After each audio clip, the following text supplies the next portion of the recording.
Respectfully, oil only represents 8% of our economy, and the service industry represents 65%. Just bringing that into perspective. And I'm going to show you how that's a lie. Also on today's show, it's an absolute bloodbath this morning. As I promised yesterday, what does this mean for home prices? And how this is all because of some made-up person. Let's kick it off with the shit show. Last week, Jamie Dimon said, "We are not in Kansas anymore." Now, he tried not to spook markets because he is the CEO of JP Morgan. But come on, let's read between the lines here. In the short run, I see this as one large additional straw on the camel's back. Oh, so positive. And he said the quicker the issue is resolved, the better, because some of the negative effects increase cumulatively over time. And that would be hard to reverse. Trump supporter Bill Ackman said, "We have to do something to avoid an economic nuclear winter." Japan tripped their circuit breaker. What is that? Well, stock markets have what they call a circuit breaker. If selling occurs too rapidly, they stop trading. It avoids panic sell-offs like the Great Depression. Now, it's almost 9 o'clock, so it's about a half hour before markets open in the U.S., but the pre-market is all red. Oil and gas is stable. Last night it opened really cheap. It's still cheap. It's flat for the moment. But Goldman Sachs has slashed its forecast.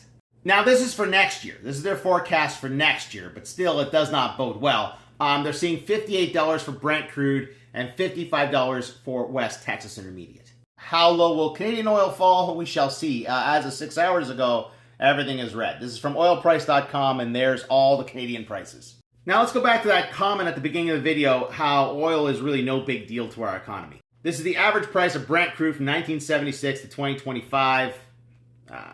Well, you see the pattern, right? Let me lay it on its side. There, that's better. Take note of the shape. Over here, 2000s is a big skyrocket up. There's the great financial collapse. Then a return to high prices. Then 2015 happens. It starts to recover. The pandemic happens. It starts to recover. And here we are now. Got it so far?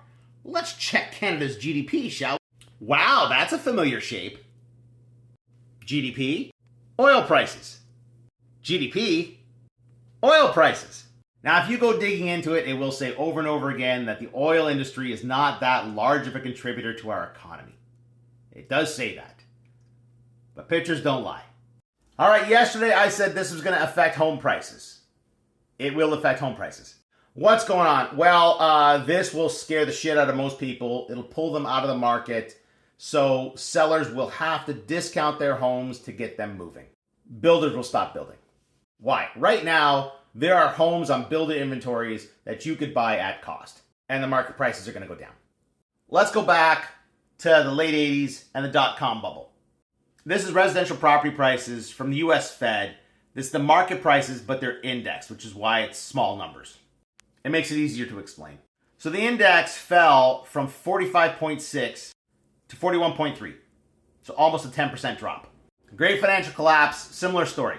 It went from 95 to 88. And of course, the most recent one, when rates started getting hiked, it went from 251.5 to 214.3. So about a 17% drop. It is the uncertainty that pulls people out of the market. It's that uncertainty that brings prices down. How much a price is going to fall? Year over year, 7 to 10%. Year-over-year prices back in February were already down 3%. And I'm expecting that price there to change to negative 7 to 10%. And mortgage rates are going to fall.